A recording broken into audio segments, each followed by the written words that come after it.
इतनी शक्ति हमें दे न दाता, मन का विश्वास कमजोर होना। हम चले नेक रास्ते पे, हमसे भूल कर भी कोई भूल होना।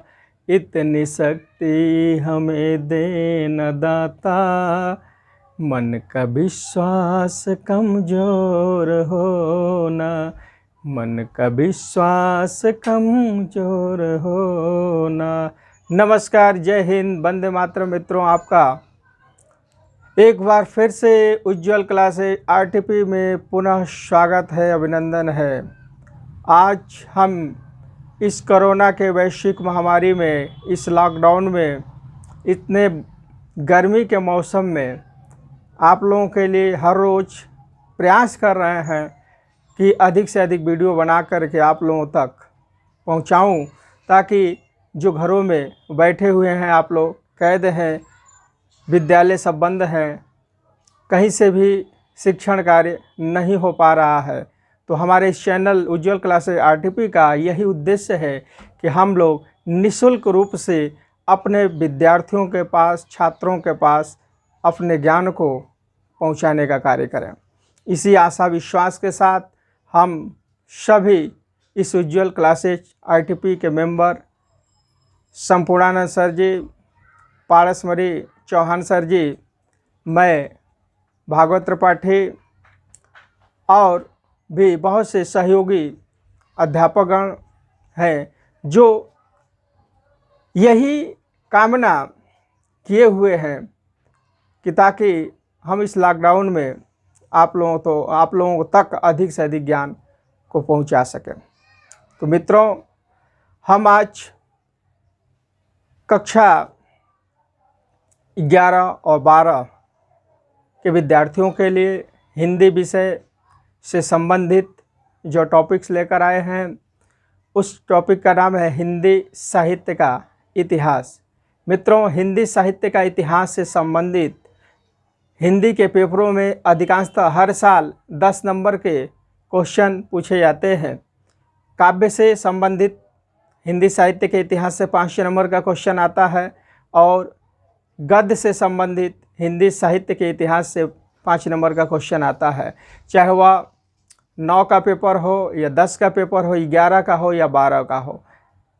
सबसे पहले जब भी आप हिंदी का पेपर उठाएंगे तो इसी टॉपिक से संबंधित प्रश्न आपके पेपरों में मिलेगा। इसमें कवियों की रचनाओं के बारे में पूछा जाता है। कोई एक रचना देकर पूछ दी जाती है कि यह रचना किस कवि या लेखक की है। फिर उनका जन्म सन भी पूछ लिया जाता है, या फिर जो ये काल आपको दिखाई दे रहे हैं, आदिकाल, भक्तिकाल, रीतिकाल, आधुनिक काल, इससे संबंधित इनकी समय अवधि भी पूछी जाती है।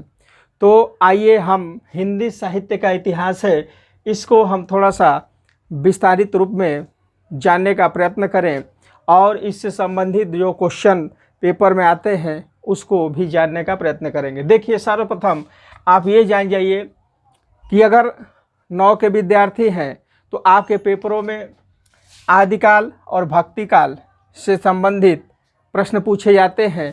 अगर कक्षा 10 के विद्यार्थी हैं तो उसमें रीतिकाल और आधुनिक काल से संबंधित प्रश्न आएंगे, और अगर आप 11 और 12 के विद्यार्थी हैं तो उसमें आदिकाल, भक्तिकाल, रीतिकाल और आधुनिक काल, इन सभी कालों से संबंधित प्रश्न पूछे जाते हैं।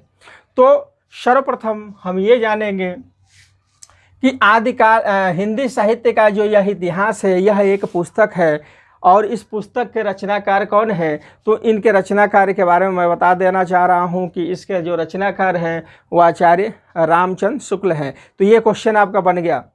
जैसे क्वेश्चन आया कि हिंदी साहित्य का इतिहास किसने लिखा, तो आपका आंसर होगा आचार्य रामचंद्र शुक्ल जी ने। अब क्वेश्चन ये आता है कि आदिकाल की समय अवधि क्या है। तो आचार्य रामचंद्र शुक्ल जी के अनुसार आदिकाल की जो समय अवधि है, संवत 1050 से 1375 तक है। यह जो है संवत में बताया गया है, और यह आचार्य रामचंद्र शुक्ल जी के अनुसार इसका जो है संवत में सन निर्धारित किया गया है। अधिकांश विद्वान इसको ईस्वी में 743 ईस्वी से और 1343 ईस्वी तक मानते हैं। ठीक है, 1343 ईस्वी तक मानते हैं। 743 से 1343 भक्ति काल, जो संवत 1375 से 1700, ये वाला आप आचार्य रामचंद्र शुक्ल जी का संवत सन पूर्ण रूप से याद कर लेंगे। ईस्वी वाला सन बिल्कुल ही आसान है, इसको क्या कर देंगे 1343 से 1643 ईस्वी तक, ये ईस्वी हो जाएगा। और यही 1643 से 1643 ईस्वी से ये हो जाएगा 1843 ईस्वी तक।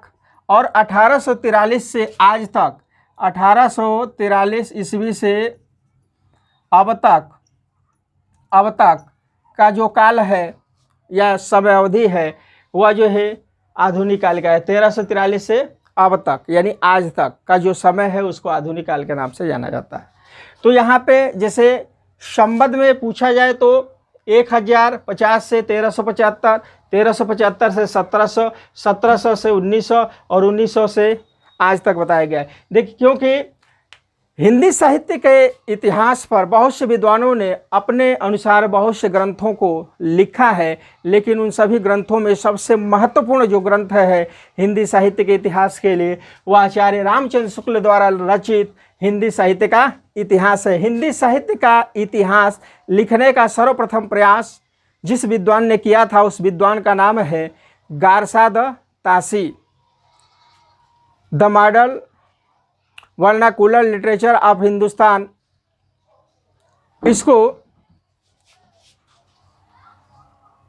क्रमबद्ध रूप देने का जो कार्य किए हैं वह है डॉक्टर ग्रियर्सन। उनके द्वारा रचित यह पुस्तक है जो अंग्रेजी भाषा में है the modern vernacular literature of Hindustan. इसके रचनाकार हैं कौन? Doctor Grierson. और गारसाद तासी की जो रचना है वह है हिंदुई ए हिंदुस्तानी। हिंदुई ए द मॉडल हिंदुई ए हिंदुस्तानी। हिंदुई ए हिंदुस्तानी के जो रचनाकार है वह जो है गारसाद तासी जी है, जो सर्वप्रथम हिंदी साहित्य का इतिहास लिखने का कार्य प्रारंभ किए थे, शुभारंभ किए थे। लेकिन इस काल को कालक्रम रूप देने का जो कार्य किया है वो डॉक्टर ग्रियर्सन जी ने दिया है।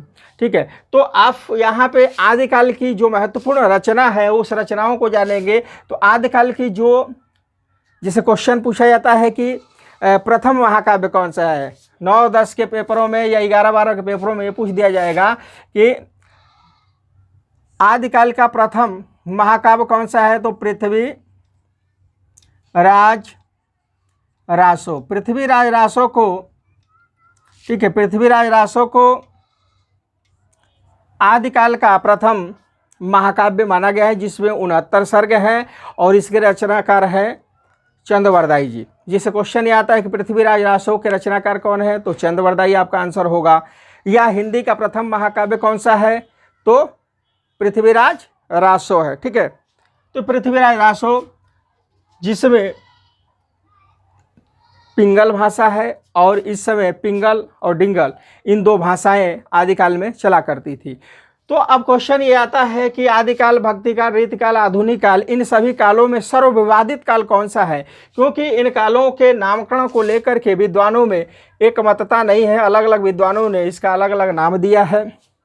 कुछ विद्वान इसको आदिकाल कहते हैं, कुछ वीरगाथा काल कहते हैं, कोई सिद्ध सामंत काल कहता है, कोई चारण काल कहता है, कोई अपभ्रंश काल कहता है, कोई आरंभिक काल कहता है, कोई बीज वपन काल कहता है। तो हम जानने का प्रयास करेंगे कि आदिकाल को आदिकाल किसने कहा है। तो आप नोट कर लीजिए, आदिकाल को आदिकाल डॉक्टर हजारी प्रसाद द्विवेदी जी ने कहा है।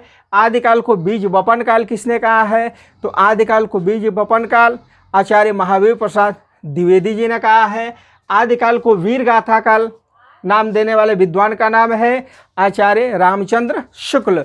आचार्य रामचंद्र शुक्ल जी ने आदिकाल को वीर गाथा काल नाम दिया है। ठीक है, अगला क्वेश्चन ये आता है कि आदिकाल को चारण काल किसने कहा है, तो आदिकाल को चारण काल कहने वाले विद्वान का नाम है डॉक्टर राम कुमार वर्मा या डॉक्टर ग्रियर्सन। आदिकाल को सिद्ध सामंत काल कहने वाले विद्वान का नाम है राहुल संस्कृत है। ठीक है, तो इन सब बातों को आप नोट कर लीजिए, क्योंकि मैं इसको अगर लिखने लगूंगा तो वीडियो बहुत ही लंबा हो जाएगा, इसलिए मैं अपने वक्तव्य के माध्यम से आपको बताना चाह रहा हूँ। इस क्वेश्चन को आप नोट कर लीजिए। देखिए, आदिकाल को लेकर के विद्वानों में एक मतता नहीं है, बिल्कुल ही मतभेद है। अब जो है आदिकाल से संबंधित कुछ रचना है, जिस रचना के बारे में बता देना चाहता हूँ। जिस रचना के पीछे रासो शब्द लगा हुआ है तो उस रचना को जान जाइए कि यह आदिकाल की रचना है। जैसे परमाल रासो, तो परमाल रासो के रचनाकार कौन है? तो परजग अर्थात जगनिक है। परमाल रासो के जगनिक हो जाएंगे। खुमाण रासो तो दलपति विजय अर्थात खुदल, इस शब्द को याद कर लीजिए। तो खुमाण रासो का रचनाकार खुदल अर्थात खु से खुमाण रासो और दल से दलपति विजय हो जाएगा। पृथ्वीराज रासो के रचनाकार आप जान ही रहे हैं, पृथ्वीराज रासो के रचनाकार चंद्रवरदाई जी हैं। ठीक है, तो इस आदिकाल के बारे में आपने जाना। अब जो है क्वेश्चन जो आदिकाल से संबंधित आपके पेपरों में आते हैं वह अधिकांशतः प्रवृत्तियां पूछी जाती है, चाहे 9 का पेपर हो, 10 का हो, 11, 12, कोई भी हिंदी का पेपर हो, उसमें इन कालों से संबंधित अधिकांश मात्रा में प्रवृत्तियां अर्थात विशेषताएं पूछी जाती है कि आदिकाल की विशेषता क्या है। तो विशेषताओं को आप नोट कर लीजिए। सर्वप्रथम पहला जो इसकी विशेषता है या प्रवृत्ति है वह है आश्रयदाता राजाओं की प्रशंसा। अर्थात इस काल में जो भी कवि और भाट रहा करते थे वह अपने राजाओं को, जिनके आश्रय में वो लोग रहा करते थे, उनकी हमेशा वो क्या करते थे? प्रशंसा करते थे। दूसरी विशेषता ये हो जाएगी कि श्रृंगार रस और वीर रस की प्रधानता। अर्थात इस काल में जो भी रचनाएं हुआ करती थी उन रचनाओं में श्रृंगार रस और वीर रस यानी अधिकांश मात्रा में वीर रस पाए जाते थे, इसलिए इस काल को वीर गाथा काल आचार्य रामचंद्र शुक्ल जी ने कहा है। ठीक है, तो श्रृंगार रस और वीर रस की प्रधानता। अगला हो जाएगा इसकी विशेषता कि युद्धों का सजीव वर्णन, यानी इस समय जो भी उस काल में युद्ध हुआ करते थे तो उस समय के कविगण उस युद्धों का पूर्ण रूपेण सजीव साकार वर्णन करते थे। ऐसा लगता था कि जैसे उन रचना को पढ़ने मात्र से ऐसा आभास होता था कि जैसे हम सचमुच के युद्ध देख रहे हैं। अगला जो इसकी विशेषताएं हैं, डिंगल और पिंगल भाषा का प्रयोग, यानी इस काल में जो कवि भाषा का प्रयोग करते थे उस भाषा का नाम हो, 2 ही भाषा थी, एक डिंगल था और एक पिंगल। तो डिंगल भाषा हुआ होती है जिसमें राजस्थानी और ब्रज का सम्मिश्रण हो, ऐसे भाषाओं को डिंगल कहेंगे। पिंगल भाषा जो कर्णप्रिय होती है, जो सिर्फ ब्रज भाषा का उसमें प्रयोग किया जाता है। तो डिंगल और पिंगल भाषाओं का इस समय प्रयोग किया जाता था। ठीक है, और प्रबंध काव्य यानी इस समय के जो भी काव्य होते थे वह प्रबंध काव्य होते थे। छंदों का, मुक्तक छंदों का प्रयोग होता था। इस तरह से ऐतिहासिक वृत्त माने रचना, तो ऐतिहासिक वृत्तों यानी रचनाओं में कल्पना का समावेश। छठवां जो विशेषता है, ऐतिहासिक रचनाओं में कल्पना का समावेश, यानी इस समय जो भी रचना होती थी उसमें एक तरह से कल्पनाओं का भी समावेश किया जाता था। तो ये आदिकाल से संबंधित आपने इसकी कवियों के बारे में जानने का प्रयत्न किया, इसकी विशेषताओं के बारे में जाना। अगला है आपका भक्तिकाल। देखिए, भक्तिकाल, तो भक्तिकाल का जो संवत सन है वह 1375 से 1700 है। ठीक है, 1343 से 1643 ईस्वी तक का जो यह समयावधि है इसको भक्तिकाल के नाम से जाना गया है। भक्तिकाल को 2 भागों में बांटा गया है, एक निर्गुण काव्य धारा, एक सगुण काव्य धारा। अब एक निर्गुण काव्य धारा और एक सगुण काव्य। निर्गुण का मतलब क्या है? तो निर्गुण का मतलब ये होता है कि जो कवि लोग निराकार ब्रह्म में विश्वास करते थे, अर्थात इस काल में 2 तरह के कवि मिलेंगे, एक निर्गुण और एक सगुण। क्योंकि आदिकाल में क्या होता था कि राजा लोग आपस में लड़ते थे, तो प्रजा बहुत दुखित हो गई थी, और जब दुखित हो गई थी, चारों तरफ अत्याचार बढ़ चुका था, धीरे धीरे राजा सुरा और सुंदरा में सुरा और सुंदरी में विलुप्त होते जा रहे थे, तो लास्ट में जो भी जनता थी, जो भी लोग थे, उनको एक ही शरण मिला, वो क्या? ईश्वर का शरण। तो उस समय सभी लोग ईश्वर में विश्वास करने लगे और ईश्वर के दो शाखा हो गई, एक निर्गुण और एक सगुण। तो निर्गुण का मतलब होता है कि जो लोग निर्गुण, निराकार, जिनका रूप रंग गुण इत्यादि का कुछ भी ज्ञान न हो, ऐसे ब्रह्म में जो विश्वास करते हैं उनको निर्गुणपंथी कहा गया है। और जो सगुण, सगुण मतलब साकार, जिस ब्रह्म के रूप रंग गुण धर्म इत्यादि के बारे में हम जान सकें, जैसे राम है, कृष्ण है, या जितने भी देवी देवता हैं, गणेश जी हैं इत्यादि, जिनको हम जान सकते हैं या चित्रों के माध्यम से, मूर्ति के माध्यम से पहचान सकते हैं कि ये गणेश जी हैं, लक्ष्मी जी हैं, ये दुर्गा माता है, ये राम जी है, कृष्ण जी है। तो ऐसे ब्रह्म में जो विश्वास करने वाले कवि थे, उनको सगुण काव्य धारा में बांटा गया। अब जो निर्गुण है, इसके दो पार्ट हो गए, एक ज्ञानाश्रय और एक क्या हो गया? प्रेमाश्रय। जैसे क्वेश्चन ये आता है कि भक्ति काल की समय अवधि क्या है, तो भक्ति काल की समय अवधि 1375, संवत 1375 से 1700। भक्ति काल को कितने भागों में बांटा गया है, तो भक्ति काल को दो भागों में बांटा गया है, एक निर्गुण और एक सगुण। अब क्वेश्चन ये आता है कि निर्गुण को कितने भागों में बांटा गया है, तो निर्गुण को दो भागों में बांटा गया है। निर्गुण जो काव्य धारा है, इसके दो शाखा होगी, दो डालियां होगी, एक ज्ञानाश्रय और एक क्या होगी? प्रेमाश्रय। ठीक है, ज्ञानाश्रय और प्रेमाश्रय। सगुण को उसी तरह से रामाश्रय और कृष्णाश्रय, दो शाखाओं में बांट दिया गया है। तो जो ज्ञानाश्रय है, तो ज्ञानाश्रय के जो जनक हैं या प्रवर्तक कवि हैं, वह कबीरदास जी को माना गया है। कबीरदास, कबीरदास जी को ज्ञानाश्रय काव्य धारा का, शाखा का प्रवर्तक माना गया है। इनके अतिरिक्त जैसे क्वेश्चन आता है कि ज्ञानाश्रय शाखा में कबीर के अतिरिक्त और कौन से कवि आते हैं, तो इसी में नानक आते हैं, रैदास आते हैं, मलुकदास जी आते हैं, बोधा आते हैं इत्यादि। बहुत से कवि जो निर्गुणपंथी कवि हैं वह ज्ञानाश्रय में पाए जाते हैं। ज्ञानाश्रय के जो कवि हैं, वह जनक हैं, वह कबीरदास जी हैं। और इनकी एक रचना है कौन सी? बीजक। बहुत ही महत्वपूर्ण रचना बीजक। क्वेश्चन आ जाता है इंटर के पेपरों में कि बीजक के रचनाकार कौन है, आपका आंसर होगा कबीरदास जी। एकदम इसको याद कर लीजिए, कबीरदास बीजक के रचनाकार है। साखी, शबद और रामायणी, उस बीजक के 3 पार्ट्स है। अब ये देखेंगे, अब ज्ञानाश्रय को और किन नामों से जाना जाता है, तो इनको संत काव्य भी कहा गया है। संत काव्य, संत काव्य, संत काव्य के जनक कौन है, तो कबीरदास। ठीक है, संत काव्य भी कहा गया है।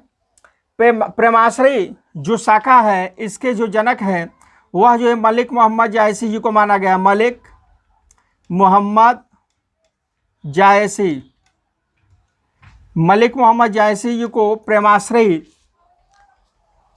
काव्य शाखा का प्रवर्तक या जनक माना गया है। देखिए, मलिक मोहम्मद जायसी देखने से बहुत ही कुरूप थे, लेकिन उनके अंतर्गत हिंदी साहित्य के प्रति अपार गुण भरा हुआ था, प्रेम भरा हुआ था। आज वो हम लोगों के बीच नहीं भी हैं, फिर भी उनकी रचना अमर हो चुकी है, जिससे हम मलिक मोहम्मद जायसी जी को याद करते हैं। अब जो ये प्रेमाश्रय शाखा है, इसमें आने वाले जितने भी कवि हैं वो अधिकांशतः मुसलमान हैं।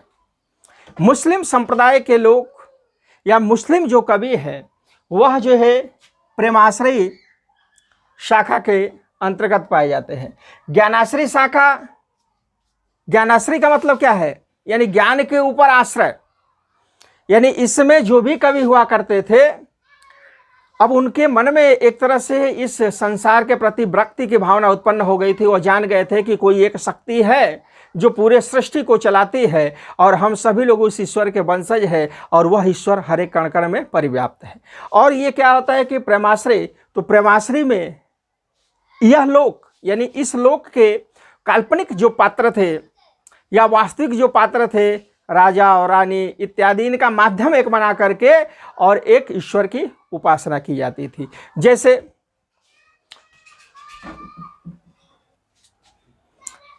जिसे प्रेमाश्रय का जो प्रवर्तक कवि मलिक मोहम्मद जायसी है, जिनकी रचनाकार पद्मावत है, पद्मावत, पद्मावत, अखरावट, आखिरी कलाम इत्यादि।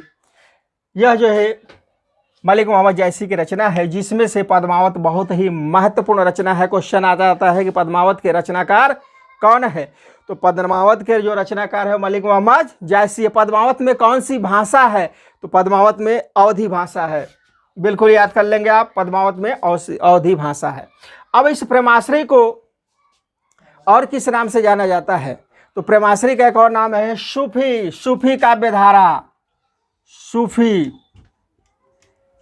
सूफी एकदम याद कर लेंगे। ज्ञानाश्रय को संत काव्यधारा के नाम से जानते हैं और प्रेमाश्रय को सूफी काव्य शाखा के नाम से जानते हैं। तो सूफी काव्यधारा के प्रवर्तक कवि मलिक मोहम्मद जायसी। तो इस तरह से आप देखें कि ज्ञानाश्रय को संत काव्यधारा कहा जाता है। ज्ञानाश्रय के प्रवर्तक कवि या जनक कबीरदास जी है। इनके द्वारा रचित जो रचना है, महत्वपूर्ण रचना है, वह बीजक है। ठीक है। प्रेमाश्रय काव्य जो शाखा है, इसको सूफी काव्य धारा भी कहा गया है, जिसके प्रवर्तक कवि मलिक मोहम्मद जायसी जी हैं और इनकी जो महत्वपूर्ण रचना है वह पद्मावत है। पद्मावत में अवधी भाषा है और बीजक में पंचमेल खिचड़ी या सदुकड़ी भाषा है। अब कबीरदास जी की जो भाषा है उसको पंचमेल की खिचड़ी किसने कहा है, तो आपका आंसर होगा डॉक्टर श्याम सुंदर दास जी ने। सदुकड़ी भाषा किसने कहा है, तो आचार्य रामचंद्र शुक्ल जी ने, अर्थात राम साधु इस तरह से याद कर लेंगे। राम साधु अर्थात रामचंद्र शुक्ल जी ने क्या कहा है, सदुकड़ी भाषा कहा है। चलिए आगे बढ़ते हैं।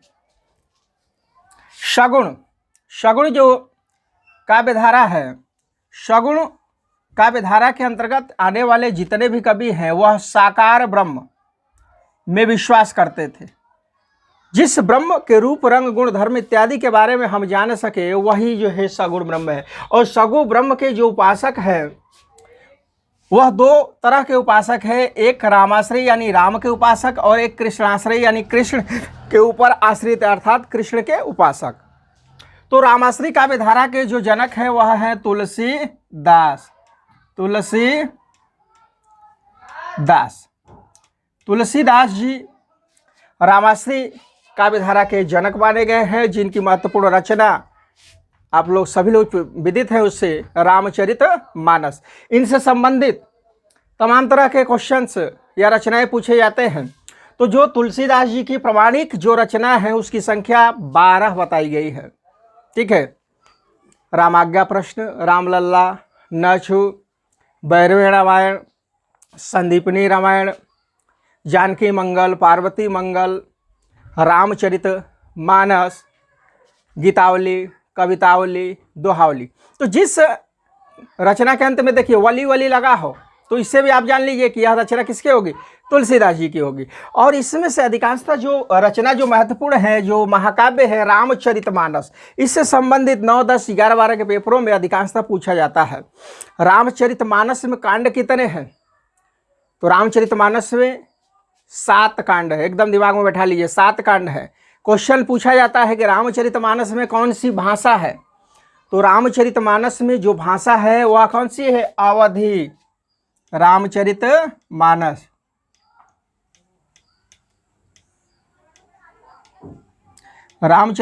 में जो भाषा है वह कौन सी है, अवधी भाषा है। ठीक है। तो इस तरह से आप इसको पूरा याद कर लेंगे। और इसमें अगर पूछ दिया जाए कि रामचरितमानस के नायक कौन है, तो रामचरितमानस के सभी लोग जानते हैं कि श्री रामचंद्र जी नायक हैं। अगला आप देखेंगे कृष्णाश्रय काव्य शाखा। अब यहाँ पे थोड़ा एक पीछे हम चलते हैं। ज्ञानाश्रय काव्यधारा जिसके प्रवर्तक कवि कबीरदास जी, और कबीरदास जी का गुरु कौन है, रामानंद जी। रामानंद जी, ये भी याद कर लीजिएगा। रामानंद जी किसके गुरु है, कबीरदास जी के। प्रेमाश्रय काव्यधारा के जो रचना का जनक हैं वह मलिक मोहम्मद जायसी, जिनकी रचना कौन सी है, पद्मावत। अब जायसी जी के जो गुरु हैं उनके गुरु को लेकर के विद्वानों में मतभेद है, विद्वानों में पूर्ण रूपेण मतभेद है। कुछ लोग कहते हैं कि शेख बुरहान जी इनके गुरु हैं और कुछ विद्वान इनके जो गुरु मानते हैं। तो इनके गुरु को लेकर के विद्वानों में मतभेद है। एक शेख बुरहान जी को माना गया है और कुछ विद्वान सैयद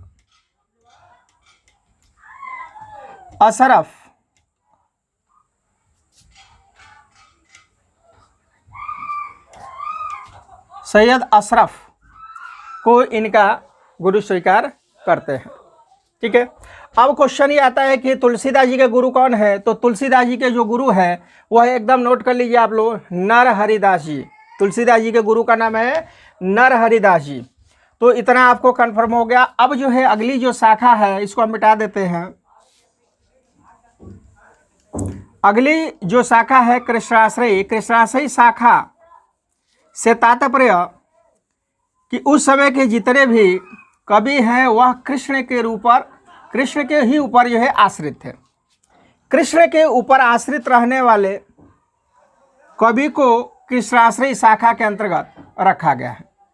अब कृष्णाश्रयी जो शाखा है इसके जनक कौन है या इनके प्रवर्तक कौन है। तो कुछ विद्वान सूरदास जी को मानते हैं और कुछ लोग ये कहते हैं कि नहीं, सूरदास जी के गुरु वल्लभाचार्य जी हैं। लेकिन क्वेश्चन ये आता है कि कृष्णाश्रयी शाखा के प्रवर्तक कवि कौन है। तो सूरदास जी कृष्णाश्रयी शाखा पर महत्वपूर्ण रचना किए हैं, इसलिए सूरदास जी को ही आप टिक करेंगे या सूरदास जी को ही मानेंगे। तो कृष्णाश्रयी शाखा के जो प्रवर्तक कवि हैं वह सूरदास जी हैं। सूरदास जी की जो महत्वपूर्ण रचना है वह है सूर सरावली, साहित्य लहरी, सूर सागर, ब्याहलो, नल, दमयंती कथा, जिसमें से 3 जो रचना है बहुत ही महत्वपूर्ण है। सूर सागर, सूर सरावली और साहित्य लहरी। कहा जाता है कि सूरदास जी ने लगभग 1.25 लाख पदों की रचना की थी और उन 1.25 लाख पदों की रचना में से आज इस समय वर्तमान में 10,000 पद ही मौजूद हैं। तो जब उनसे संबंधित फिर जीवनी हम पढ़ाएंगे तो उसमें पूरा विस्तार से हर एक कवियों के जीवनी के बारे में बताया जाएगा। यहाँ कुछ रचनाओं के बारे में हम जानने का प्रयत्न करेंगे। सूरसागर, साहित्य लहरी, सूर सरावली। अब उनकी जो रचना है उस रचना में भाषा कौन सी है, तो ब्रज भाषा है। और सूरदास जी को वात्सल्य सम्राट कहा गया है। सूरदास जी को वात्सल्य सम्राट कहा गया है क्योंकि वात्सल्य के क्षेत्र में जितना मार्मिक रूप से इन्होंने वर्णन किया है वैसा वर्णन अन्य कवियों की रचनाओं में देखने को नहीं मिलता है, इसलिए इनको वात्सल्य सम्राट की उपाधि दी गई है। सूरदास जी को पुष्टि मार्ग का जहाज भी कहा गया है। पुष्टि माने मोक्ष, मोक्ष मार्ग का जहाज भी इनको कहा गया है। सूरदास जी के गुरु वल्लभाचार्य जी थे और वल्लभाचार्य के पुत्र थे कौन, विट्ठलनाथ जी। तो विट्ठलनाथ जी ने एक अष्टछाप कवियों का निर्माण किया था, जिन अष्टछाप कवियों में सूरदास जी का बहुत ही महत्वपूर्ण स्थान था, सर्वप्रथम स्थान था।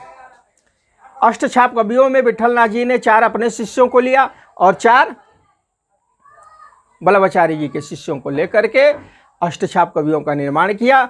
और जब सूरदास जी की मृत्यु हो गई, उनका शव जा रहा था, तो विट्ठलनाथ जी ने अन्य संत कवियों से कहा कि पुष्ट मार्ग का जहाज जात हो, जिसको दर्शन करना हो सो कर ले।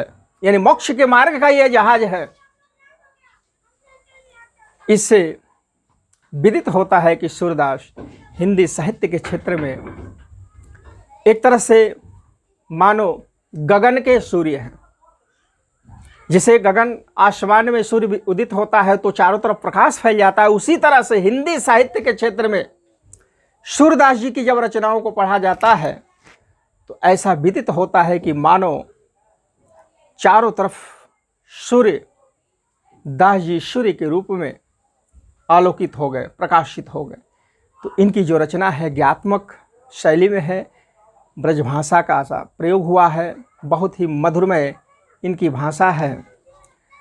तो इस तरह से आपने ज्ञानाश्री शाखा को समझा। मूल आपका उद्देश्य भक्ति काल को निर्गुण सगुण, निर्गुण को ज्ञानाश्री प्रेमाश्री, सगुण को रामाश्री कृष्णाश्री। आइए अब चलते हैं रीतिकाल पे। रीतिकाल जिसको उत्तर मध्य काल भी कहा जाता है। भक्ति काल को पूर्व मध्य काल कहा जाता है और रीतिकाल को उत्तर मध्य काल कहा गया है। अब क्वेश्चन ये आता है कि रीतिकाल को रीतिकाल नाम किसने दिया है? तो रीतिकाल को रीतिकाल नाम देने वाले विद्वान का नाम है आचार्य रामचंद्र शुक्ल। रीतिकाल के अन्य नाम है, इसको श्रृंगार काल भी कहा गया है। श्रृंगार काल, श्रृंगार काल किसने कहा है? तो रीतिकाल को श्रृंगार काल कहने वाले कवि का नाम है विश्वनाथ प्रसाद मिश्र जी। विश्वनाथ प्रसाद मिश्र जी ने रीतिकाल को श्रृंगार काल की उपाधि दी है। रीतिकाल को रीतिकाल किसने कहा है? तो इसको रीतिकाल आचार्य रामचंद्र शुक्ल जी ने इसको क्या कहा है? रीतिकाल कहा है। आचार्य रामचंद्र शुक्ल जी ने इसी को उत्तर मध्य काल भी कहा है। ठीक है, इसी को जो है कला काल की भी उपाधि दी गई है, कला काल। तो कला काल किसने कहा है? तो रमाशंकर शुक्ल रसाल जी ने रीतिकाल को कला काल की उपाधि दी है। ठीक है, अब रीतिकाल की समय अवधि क्या है? तो संवत 1700 से 1900 यानी कि 1643 ईस्वी से 1843 ईस्वी तक। देखिए, संवत में से जब हम 57 माइनस करते हैं तो सन आ जाता है, लेकिन इस संवत में से 57 आप माइनस करेंगे तो यहाँ पे जो ईस्वी सन निकल कर आएगा वह दूसरा आएगा, क्योंकि यह रामचंद्र शुक्ल जी के अनुसार है और ये जो ईस्वी सन है यह अन्य अधिकांश विद्वानों के अनुसार है। ठीक है, अब जो है, अब रीतिकाल के जनक कौन है? तो रीतिकाल के जो जनक है वो आचार्य केशवदास जी को कहा गया है। आचार्य केशवदास जी को रीतिकाल का जनक कहा गया है। अब रीतिकाल के जो जनक है वो आचार्य केशवदास जी हैं। रीतिकाल को कितने पार्ट में बांटा गया है, कितने भागों में बांटा गया है? तो आप यहाँ देख रहे हैं, रीतिकाल को 3 भागों में बांटा गया है। रीतिबद्ध काव्य धारा, रीति सिद्ध काव्य धारा और रीति मुक्त काव्य धारा। तो ये जो 3 काव्य धाराएं हैं जो रीतिकाल से संबंधित है। रीतिबद्ध का मतलब होता है कि वह रचना जो रीति के बंधनों में बंधा हुआ हो, ऐसे रचनाओं को रीतिबद्ध काव्य धारा कहते हैं। रीति सिद्ध का मतलब ये होता है कि वह ना तो रीति में बंधा हुआ है ना ही रीति से मुक्त है, अर्थात बीच का वह रचना होता है जिसको रीति सिद्ध के नाम से जानते हैं। रीति मुक्त का मतलब कि वह लाक्षणिक जो भी रीतियां हैं उन रीतियों से सदैव मुक्त होकर के वह रचना होती है। तो अब यहाँ पे ये क्वेश्चन से आता है कि रीतिबद्ध काव्य धारा के जनक कौन है? तो आपका आंसर हो जाएगा केशवदास जी। केशवदास, केशवदास जी को रीतिबद्ध काव्य धारा का प्रवर्तक कवि माना गया है। रीति सिद्ध काव्य धारा के जो कवि हैं वह बिहारी है। ठीक है, बिहारी जी को रीति जो है सिद्ध काव्य धारा का जनक माना गया है और रीति मुक्त काव्य धारा के जो जनक है घनानंद जी हैं। घनानंद जी को रीति मुक्त काव्य धारा का जनक माना गया है। ठीक है, तो इस तरह से आपने रीतिबद्ध काव्य धारा को जाना। इससे पूर्व थोड़ा सा हम भक्ति काल में चलते हैं। तो भक्ति काल की कुछ विशेषताएं हैं, जो कुछ प्रवृत्तियां हैं, ये भी क्वेश्चन आते हैं कि भक्ति काल की विशेषता क्या है।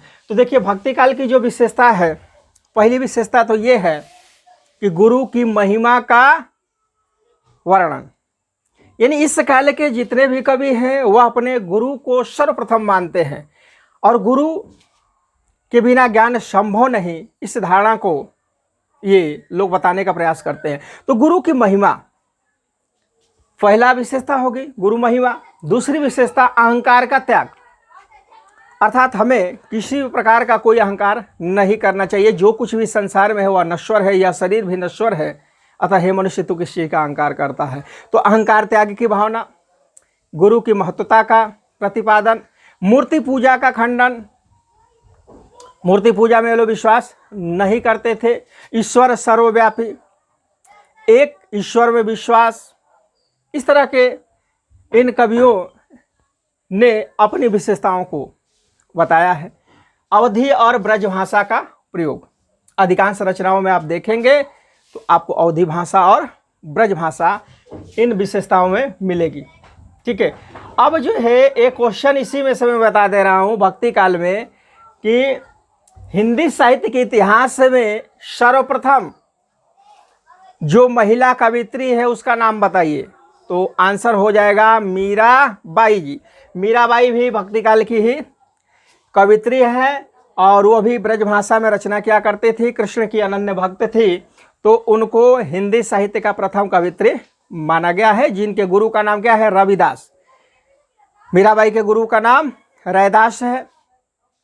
तो इस विशेषता के बारे में जाना। रीतिकाल की विशेषताएं, तो रीतिकाल की कुछ विशेषताएं हैं। रीतिकाल की विशेषताओं में पहला पॉइंट आप नोट कर लेंगे, आश्रयदाता राजाओं की प्रशंसा।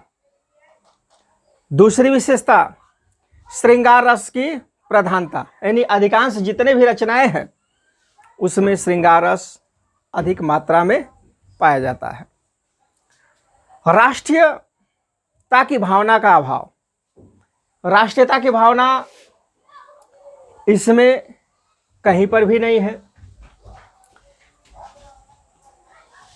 स्त्रियों के बाह्य सौंदर्य का वर्णन, यानी जो भी स्त्रियां थी उनके आंतरिक गुणों को ये लोग वर्णन नहीं करते थे, बाहरी सुंदरता को वर्णन करते, क्योंकि इस समय के जो राजा थे वह सुंदरी में विलुप्त रहा करते थे। तो कोई भी सुंदर स्त्री थी उसके ऊपरी सुंदरता को इतना बढ़ा चढ़ाकर वर्णन करते थे कि राजा सम्मोहित हो जाते थे। तो स्त्रियों के बाह्य सौंदर्य का वर्णन, और इसमें आप देखेंगे कि जो भाषा है, भाषा आप देखेंगे तो इसमें भी ब्रज भाषा का आत्मसात हुआ है। अधिकांश मात्रा में इसमें भी ब्रज भाषा आपको मिलेगा। चलिए आइए अगला हम पॉइंट देखते हैं, आधुनिक काल। आधुनिक काल की जो समय अवधि है संवत 1900 से आज तक का जो समय है, जिसको आधुनिक काल के नाम से हम जानते हैं, और इसी आधुनिक काल को गद्य काल भी कहा जाता है। इसी आधुनिक काल को गद्य काल भी कहा जाता है, क्योंकि हिंदी साहित्य में जो गद्य का निर्माण हुआ है वह आदिकाल में, आधुनिक काल में हुआ है। ठीक है, इसको गद्य का प्रारंभिक काल भी कहा गया है। तो जो गद्य है, गद्य का जो जन्म हुआ है वह किस काल में हुआ है? तो आधुनिक काल में हुआ है। इससे पूर्व आप जितनी भी रचना इधर आप देख रहे हैं तो वह पदात्मक रचना है, और इधर जो भी ये लोग कहानियां इत्यादि का वर्णन किया करते थे तो लोग एक काव्य के माध्यम से ये लोग रचनाओं का वर्णन किया करते थे। लेकिन गद्य का जो जन्म हुआ है वह आधुनिक काल में हुआ है। तो आधुनिक काल गद्य साहित्य के जन्मदाता कौन है? तो ये बहुत ही इंपॉर्टेंट क्वेश्चन है।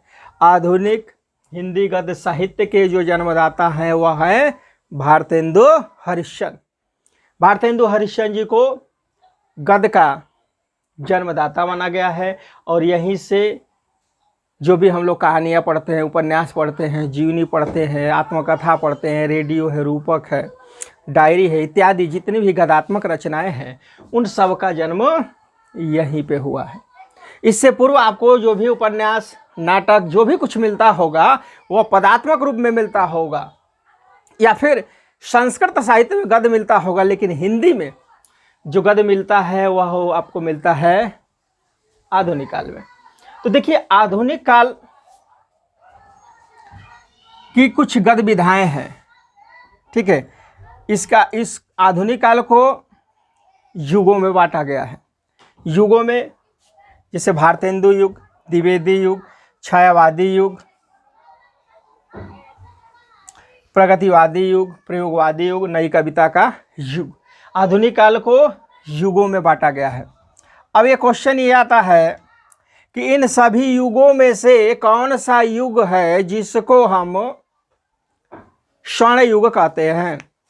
तो इन सभी युगों में से जो स्वर्ण युग है वह है क्षयवादी युग। इसको स्वर्ण युग भी कहा जाता है, स्वर्ण युग।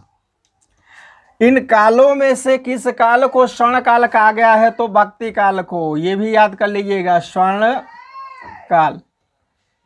कालों में से अगर स्वर्ण काल पूछा जाए तो भक्ति काल को। युगों में से अगर पूछा जाए कौन सा युग स्वर्ण युग है तो क्षयवादी युग है। क्षयवादी युग को स्वर्ण युग कहा गया है। आइए थोड़ा सा हम इसके सन को जानते हैं। तो ये जो है 1850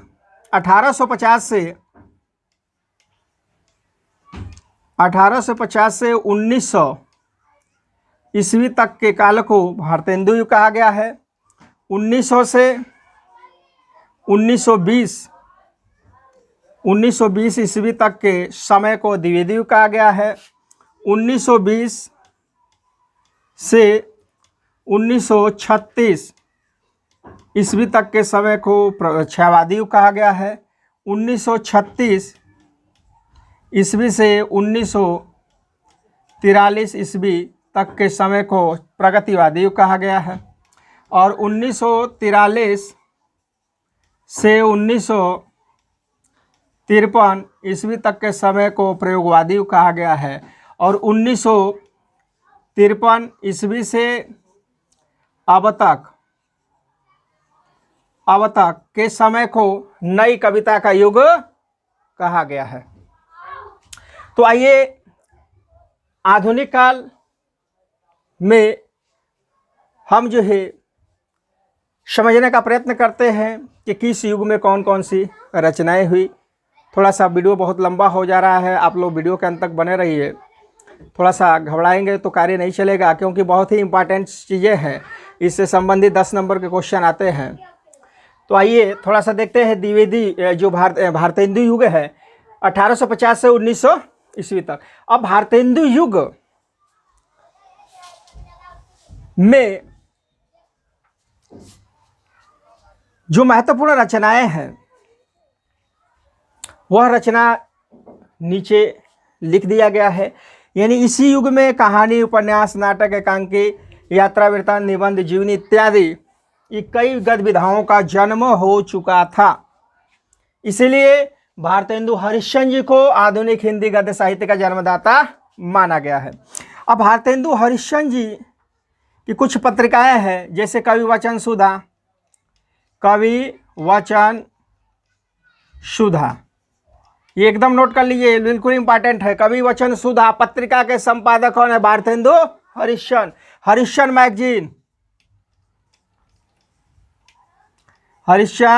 मैगजीन,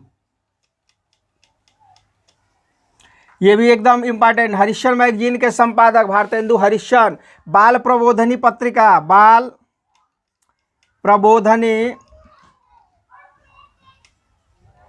पत्रिका जो महिलाओं के ऊपर यह पत्रिका संपादित हुआ करती थी। कवि वचन सुधा, हरिश्चंद्र मैगजीन और बाल प्रबोधनी, इन 3 पत्रिकाओं के जो संपादक है वह भारतेंदु हरिश्चंद्र जी है। और भारतेंदु हरिश्चंद्र जी ने हिंदी साहित्य के, चाहे वह गद्यात्मक क्षेत्र हो या पदात्मक क्षेत्र हो, कविता का क्षेत्र हो या गद्य का क्षेत्र हो, दोनों ही क्षेत्रों में इन्होंने बहुत ही महत्वपूर्ण कार्य किया है। इन्होंने बहुत महत्वपूर्ण नाटक भी लिखे हैं, उपन्यास भी लिखे हैं, कविता भी लिखे हैं। तो भारतेंदु हरिश्चंद्र को हिंदी गद्य साहित्य का जन्मदाता माना गया है। इनके द्वारा रचित कुछ रचनाएं हैं, जिसे अधिकांशतः पेपरों में पूछता है कि अंधेर नगरी के रचनाकार कौन है? भारतेंदु हरिश्चंद्र। वैदिकी हिंसा न भवति, भारतेंदु हरिश्चंद्र। तो इस तरह से तमाम तरह के इनके क्वेश्चंस रचनाएं हैं, जिसको मैं यहाँ पे लिख नहीं पाऊंगा, क्योंकि लिखना संभव नहीं है, और लिखना संभव होगा तो वीडियो बहुत लंबा हो जाएगा। इसलिए आप जो महत्वपूर्ण रचना है बस उसको नोट कर लीजिए। जैसे वैदिकी हिंसा न भवति के रचनाकार भारतेंदु हरिश्चंद्र, अंधेर नगरी के रचनाकार भारतेंदु हरिश्चंद्र, प्रेम 25 के रचनाकार तो भारतेंदु हरिश्चंद्र। तो जब इनकी जीवनी हम पढ़ाएंगे तो तमाम तरह की जो रचनाएं हैं वो भी आपको विस्तारित रूप में बता दिया जाएगा। चलिए आगे हम बढ़ते हैं। द्विवेदी युग। देखिए द्विवेदी युग जिसका समय अवधि 1900 से 1920 ईस्वी तक माना गया है। अब क्वेश्चन ये आता है कि द्विवेदी युग किस द्विवेदी के नाम पर पड़ा है। तो हिंदी साहित्य में कई द्विवेदियाँ हैं, जैसे क्वेश्चन आ गया कि द्विवेदी युग किस द्विवेदी के नाम पर पड़ा है। सोहनलाल द्विवेदी हैं, आचार्य महावीर प्रसाद द्विवेदी, आचार्य हजारी प्रसाद द्विवेदी, तो तमाम तरह के द्विवेदी हैं। तो आप दिमाग में बैठा लीजिए आचार्य महावीर प्रसाद द्विवेदी जी के नाम पर द्विवेदी युग हुआ है। आचार्य महावीर प्रसाद द्विवेदी जी के नाम पर ही द्विवेदी युग हुआ है। इस काल में जो भी रचना हुआ करती थी, इस काल में क्या होता था, उन रचनाओं का परिमार्जन किया जाता था, अर्थात जो भी अशुद्धियाँ होती थी, जो भी उसमें थोड़ा सा त्रुटियाँ होती थी, इस काल में द्विवेदी जी के काल में, आचार्य महावीर प्रसाद द्विवेदी जी के काल में उन रचनाओं में परिशोधन हुआ करता था। इस काल की जो महत्वपूर्ण रचना है, प्रताप नारायण मिश्र जी हैं, बालकृष्ण भट्ट जी हैं। जैसे टेट में क्वेश्चन आया था 100 अजान एक बीमार 100 अजान के रचनाकार कौन है, तो बालकृष्ण भट्ट जी थे। तो इनकी जो महत्वपूर्ण इसमें जो कवि हैं भारतेंदु हरिश्चंद्र जी तो है यही है। इसके अतिरिक्त श्रेष्ठ निबंधकार भी हैं बालकृष्ण भट्ट जी, प्रताप नारायण मिश्र जी भी। तो द्विवेदी युग में थोड़ा सा हम एक पत्रिका के बारे में जिक्र करेंगे, जिस पत्रिका ने हिंदी साहित्य में अपना बहुत ही महत्वपूर्ण भूमिका निभाई है, और उस पत्रिका का नाम क्या है, सरस्वती। देखिए सरस्वती पत्रिका बहुत ही महत्वपूर्ण पत्रिका। ये कई बार पूछा है कि सरस्वती पत्रिका के संपादक कौन है। तो सरस्वती पत्रिका के जो संपादक हैं वो आचार्य हजारी प्रसाद द्विवेदी जी हैं। अगर थोड़ा सा पीछे जाया जाए तो सर्वप्रथम सरस्वती पत्रिका का संपादन किसने किया था, तो वह थे चंद्रवली घोष जी, जो 1900 ईस्वी में उन्होंने संपादन किया था। लेकिन उसका सफल कार्य करने का जो प्रारंभ किए हैं, शुरुआत किए हैं, वो आचार्य महावीर प्रसाद द्विवेदी जी है, जो इन्होंने सन 1903 ईस्वी से और 1920 ईस्वी तक एक लंबे समय सफ़र को इन्होंने तय किया है। तो इन्होंने 1903 से 1920 ईस्वी तक का जो संपादन कार्य है उसको इन्होंने संभाला है। क्वेश्चन ये आता है कि सरस्वती पत्रिका का संपादन किस सन में हुआ था, तो हाई स्कूल या इंटरों के पेपर में आप लिखेंगे 1903 ईस्वी में। सरस्वती पत्रिका का संपादन स्थान कहाँ है, तो प्रयागराज इलाहाबाद में है। ठीक है। सरस्वती जो पत्रिका है वो बहुत ही महत्वपूर्ण पत्रिका है, और उसने इस युग में बहुत ही हिंदी साहित्य को समृद्ध करने के लिए बहुत ही महत्वपूर्ण भूमिका निभाई। आइए थोड़ा सा और आगे बढ़ते हैं। क्षयवादी युग की समय अवधि 1920 से 1936 हुई। क्षयवादी युग के जो जनक हैं वह जयशंकर प्रसाद जी हैं। क्षयवादी युग के जनक जो है जयशंकर प्रसाद जी हैं, और क्षयवादी युग के 4 स्तंभ कवि हैं। ठीक है। क्षयवादी युग के 4 स्तंभ कवि हैं। बहुत ही महत्वपूर्ण क्वेश्चन कि क्षयवादी युग के 4 स्तंभ कवियों के नाम बताओ, जिस पर ये पूरा क्षयवादी युग टिका है। स्तंभ माने खंबा। तो पहला हो जाएंगे जयशंकर प्रसाद, दूसरा सुमित्रानंदन पंत जी, तीसरा महादेव वर्मा, और चौथा हो जाएंगे सूर्यकांत त्रिपाठी निराला। एक बार पुनः फिर सुन लीजिए। जयशंकर प्रसाद, सुमित्रानंदन पंत, महादेव वर्मा और सूर्यकांत त्रिपाठी निराला, ये जो 4 कवि हैं जिनको क्षयवादी युग का स्तंभ कवि कहा गया है, और क्षयवादी युग का जो जनक है वह जयशंकर प्रसाद जी है। उन्हीं को ऊपर, इन्हीं 4 के कंधों पर यह क्षयवादी युग टिका हुआ है। तो इस क्षयवादी युग से संबंधित तमाम तरह के क्वेश्चंस बनेंगे, लेकिन हिंदी साहित्य को इतिहास पढ़ाना बहुत छोटा सा कार्य नहीं है। इसको पढ़ाने में कई वीडियो बन सकते हैं, लेकिन हम संक्षिप्त में इन सभी विषयों पर चर्चा कर रहे हैं, कुछ रचनाओं को जानने का प्रयत्न कर रहे हैं। अब जो इसमें 4 कवि हैं, जयशंकर प्रसाद जी हैं, सुमित्रानंदन पंत जी हैं, महादेव वर्मा जी हैं, सूर्यकांत त्रिपाठी निराला जी है। ठीक है, तो जयशंकर जो प्रसाद जी हैं ये भी एक कवि थे और एक रचनाकार थे। इन्होंने नाटक भी लिखा है, उपन्यास भी लिखा है और काव्य भी लिखा है। इनके कुछ रचनाओं को मैं बता दे रहा हूँ। जैसे इनका रचना है नाटक में, नोट कर लीजिए, स्कंदगुप्त, चंद्रगुप्त, जन्मेजय का नागयज्ञ, विशाख, कामना, एक घूंट इत्यादि। इनके कुछ उपन्यास हैं, नोट कर लेंगे, तितली, कंकाल, इरावती, अपूर्ण। यानी कि इनके 3 ही उपन्यास है, एक तितली है, एक कंकाल है और एक इरावती, जिसको इन्होंने आधा ही लिखा था।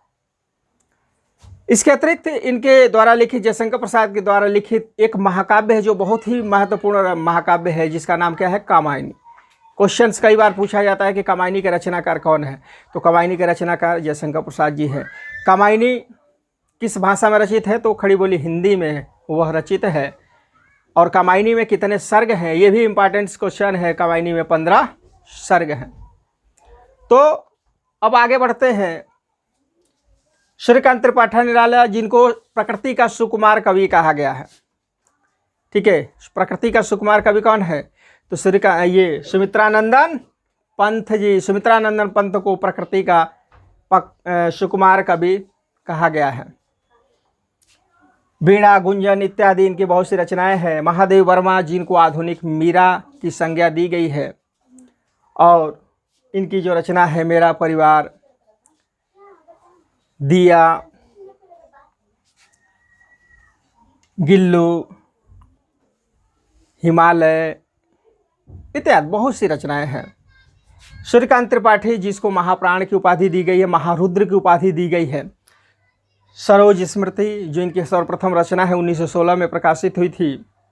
और राम की शक्ति पूजा, जो बहुत बड़ा एक महाकाव्य है, जिन्होंने हिंदी साहित्य में अपनी बहुत ही महत्वपूर्ण भूमिका निभाई।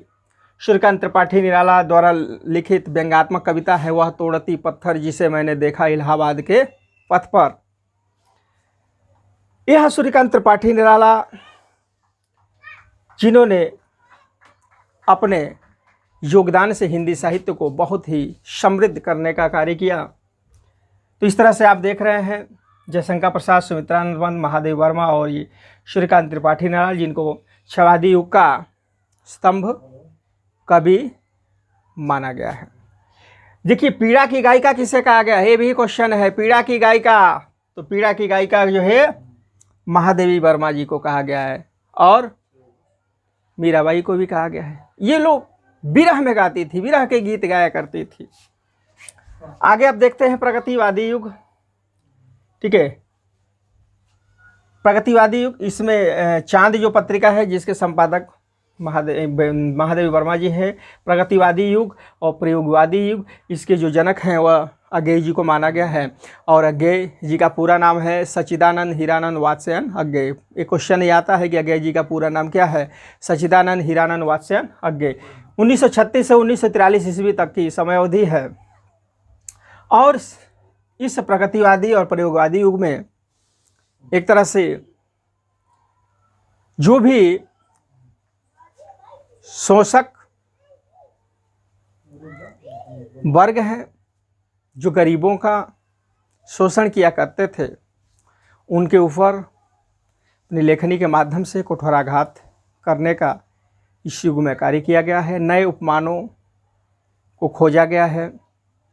इसमें तार सप्तक एक पत्रिका है जो बहुत ही महत्वपूर्ण कार्य किए। तार सप्तक पत्रिका का जो संपादन सन है वो 1943 ईस्वी है, जो प्रथम है। 1943 ईस्वी में प्रथम बार तार सप्तक का संपादन किया गया, जिसके संपादक हैं सच्चिदानंद हीरानंद वात्स्यायन अज्ञेय जी। ठीक है, फिर इसके बाद इसका संपादन 1951 ईस्वी में किया गया दूसरा, फिर 1959 ईस्वी में, फिर 1979 ईस्वी में जो है इसका संपादन किया गया। तो इस तरह से देखा जाए तो 4 बार 4 तार सप्तक का संपादन किया गया है। प्रयोगवादी युग 1943 से 1953 ईस्वी तक माना गया है।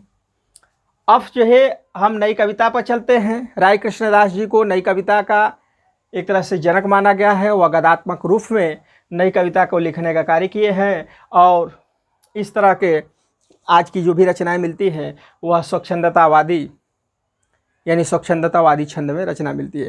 तो स्वच्छंदतावादी रचना के जो जनक हैं वह आपके कौन हैं? यह सूर्यकांत त्रिपाठी निराला जी है, क्योंकि इनकी जो रचना है वह छंदों से पूर्णतः मुक्त है। तो स्वच्छंदतावादी या हिंदी गद्यात्मक जो कविता है उसके जो रचनाकार हैं, उसके जो प्रवर्तक कवि है राय कृष्णदास जी हैं। हिंदी गद्यात्मक कविता की रचना और स्वच्छंदतावादी कविता की जो रचनाकार हैं वह सूर्यकांत त्रिपाठी निराला है। तो इस तरह से आप देख रहे हैं कि इसी युगों में ये हिंदी की अनेक गद्यविधाओं का जन्म हुआ, जैसे कहानी, उपन्यास, नाटक, एकांकी, यात्रा वृत्तांत, निबंध, जीवनी इत्यादि। तो हिंदी की प्रथम जो कहानी है थोड़ा सा जल्दी जल्दी देख लेते हैं। इंदुमती है। इंदुमती को आचार्य रामचंद्र शुक्ल जी ने हिंदी का प्रथम कहानी माना है, जिसके रचनाकार हो जाएंगे किशोरीलाल गोस्वामी जी। किशोरीलाल गोस्वामी जी द्वारा रचित इंदुमती को हिंदी की प्रथम कहानी मानी गई है। कुछ लोग कहते हैं कि इंसान अल्लाह खां जी द्वारा लिखी रानी केतकी की कहानी है, कुछ गोरा बादल कथा को कहते हैं, लेकिन अधिकांश जो विद्वान है या रामचंद्र जो शुक्ल है इन्होंने इंदुमती को ही हिंदी का प्रथम कहानी घोषित किया है। आपका क्वेश्चन अगर आता है 9, 10, 11, 12 के पेपरों में कि हिंदी की प्रथम कहानी कौन सी है, तो आप ये लिखेंगे इंदुमती, किशोरीलाल गोस्वामी जी के जो इसके रचनाकार हैं। देखिए, खड़ी बोली का जो जन्म हुआ था, मैं आपको विदित करा देना चाह रहा हूँ कि खड़ी बोली का जो जन्म हुआ था वह आदिकाल में ही हो चुका था, जिसके प्रारंभिक कवि थे खड़ी बोली के वह खुसरो थे, अमीर खुसरो की जो पहेलियां पढ़ेंगे तो खड़ी बोली में मिलेगा। लेकिन अधिकांश जो भाषा थी वह डिंगल पिंगल थी और फिर क्रमशः धीरे धीरे आधुनिक काल में पूरा खड़ी बोली का एक तरह से जड़ मजबूत हो गया और इस काल में जितने भी रचना थी वह सब खड़ी बोली में हुआ करती थी। तो हिंदी की प्रथम कहानी इंदुमती, किशोरीलाल गोस्वामी। हिंदी का प्रथम उपन्यास परीक्षा गुरु, इसको नोट कर लीजिए आप लोग। लाला श्रीनिवास दास, ठीक है। किशोरीलाल गोस्वामी,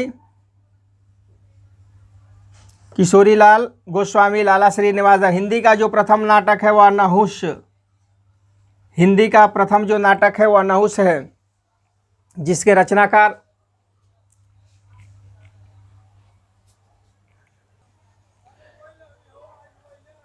रचनाकार भारतेंदु हरिश्चंद्र जी के पिता गोपालचंद गिरधारदास जी है।